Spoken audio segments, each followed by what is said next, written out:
In dire need of पर, जिसका मतलब होता है कि सख्त ज़रूरत होना। In dire need of. इसके कंप्लीट स्ट्रक्चर की बात करें तो सबसे पहले सब्जेक्ट के अनुसार is are am was were का यूज़ करेंगे। प्रेजेंट में है तो इज आर एम का यूज़ करेंगे, और पास्ट में है तो वॉज वर का यूज़ करते हुए इन डायर नीड ऑफ को लिखेंगे। उसके बाद वर्ब की आईएनजी यानी फोर्थ फॉर्म को हम लोग लिखेंगे। आइए देखते हैं पहला सेंटेंस। कल तुम्हें कुछ पैसों की सख्त ज़रूरत थी। इस सेंटेंस को बोलने के लिए हम लोग कहेंगे you were in dire need of some money yesterday. You were in dire need of some money yesterday. इसका स्ट्रक्चर बहुत ही आसान है। सबसे पहले सब्जेक्ट, उसके बाद प्रेजेंट और पास्ट को देखते हुए इस हम वॉज वर्ब का यूज़ करेंगे। उसके बाद इन डायर नीड ऑफ, उसके बाद वर्ब है, अगर क्रिया है तो वर्ब के आईएनजी फॉर्म को लिखेंगे, या नाउन है तो नाउन को लिखेंगे। जैसे नेक्स्ट सेंटेंस, आज कुछ अमीरों को मेरी मदद की सख्त ज़रूरत है, तो हम लोग कहेंगे today some rich man are in dire need of my help. Mumbai में था तब मुझे मुंबई में तुम्हारी मदद की सख्त ज़रूरत थी। When I was in Mumbai, I was in dire need of your help there. इस सेंटेंस में मुंबई दो बार आया है, इसलिए दोनों बार मुंबई लिखना ठीक नहीं है, इसलिए देयर का यूज़ हुआ सेकेंड सेंटेंस में लास्ट में। तुम्हें अपनी सेहत का और ज़्यादा ख्याल रखने की ज़रूरत है। इसे इंग्लिश में बोलने के लिए हम लोग कहेंगे you are in dire need of taking more care of your health. You are in dire need of taking more care of your health. आपको एक सच्चा और वफादार जीवन साथी की सख्त ज़रूरत है। You are in dire need of sincere and faithful life companion, क्योंकि बिकॉज पूरी ज़िंदगी अकेले गुजारना बहुत कठिन होता है। The whole life can't be spent alone, या फिर यूँ बोलें it is very hard to spend life alone.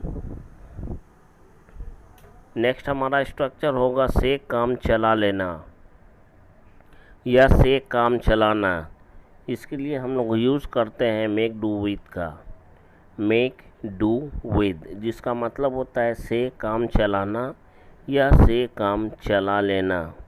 Make do with बहुत इम्पोर्टेंट है, ये हर दिन यूज़ किया जाता है। कोई ऐसा दिन नहीं जो हम लोग अपने आम बोलचाल में इसका यूज़ नहीं करते हैं। स्ट्रक्चर की बात करें तो सबसे पहले हम लोग सब्जेक्ट को लिखेंगे, उसके बाद हेल्पिंग वर्ब जो भी लगेगा वो लगाएंगे, उसके बाद मेक डू विथ का यूज़ करेंगे, उसके बाद नेम ऑफ द थिंग, उस चीज़ का नाम लिखेंगे जिसके बिना हमारा काम जिससे हमारा काम चल रहा है।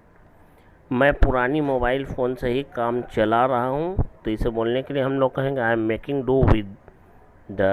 Making do with old mobile phone.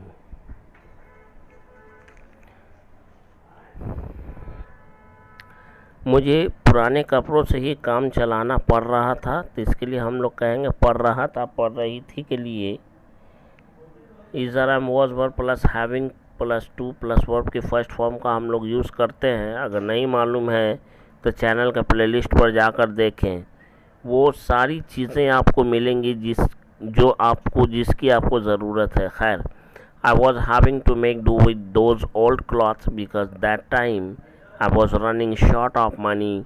Running short of money का मतलब है पैसों की कमी चल रही थी। Running short of money to buy new clothes. Next है हमारा के बिना काम नहीं चलता। एक था से काम चलाना पड़ रहा है, चलता है, एक है से के बिना काम नहीं चलता। ये दोनों मोस्ट इम्पॉर्टेंट है, इसे अपने दिमाग में फिट कीजिए। मेक डू विदाउट, इसका यूज़ करते हैं हम लोग जब भी बोलना हो के बिना काम नहीं चलता है। स्ट्रक्चर बहुत ही आसान है, सब्जेक्ट प्लस कांट और कुडंट, प्रेजेंट और पास्ट के लिए दोनों के लिए है। प्रेजेंट के लिए कांट और पास्ट के लिए कुडंट, उसके बाद मेक डू विदाउट, उसके बाद उस चीज़ का नाम लिखेंगे जिसके बिना हमारा काम नहीं चलता है। जैसे मेरा मोबाइल फ़ोन के बिना काम नहीं चलता है, can't make do without mobile phone. I can't make do without mobile phone. केवल मोबाइल नहीं लिखेंगे, मोबाइल का मतलब होता है चलता फिरता हुआ, इसलिए मोबाइल फ़ोन लिखना चाहिए, बोलना भी चाहिए मोबाइल फ़ोन। मोबाइल का मतलब होता है, केवल मोबाइल का मतलब होता है चलता फिरता हुआ। शराब पीना मेरी बहुत पुरानी आदत बन चुकी है और इसके बिना मेरा काम नहीं चल सकता। Drinking wine has become my very old habit and I can't make do without it.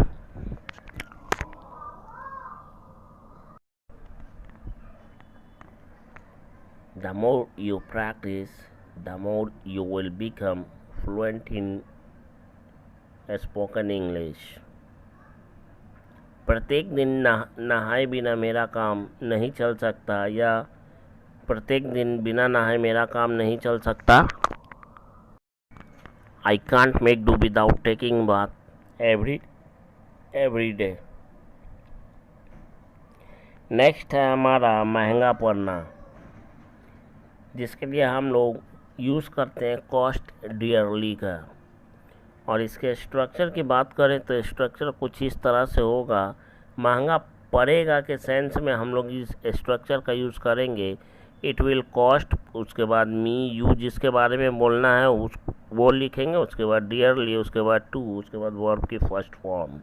जैसे मुझ पर उंगली उठाना तुम्हें महंगा पड़ेगा, तो इसके लिए हम लोग कहेंगे it will cost you dearly to raise your finger at me.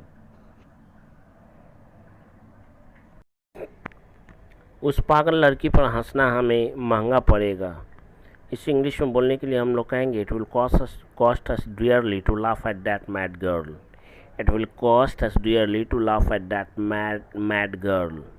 Laugh at का मतलब होता है किसी पर हंसना।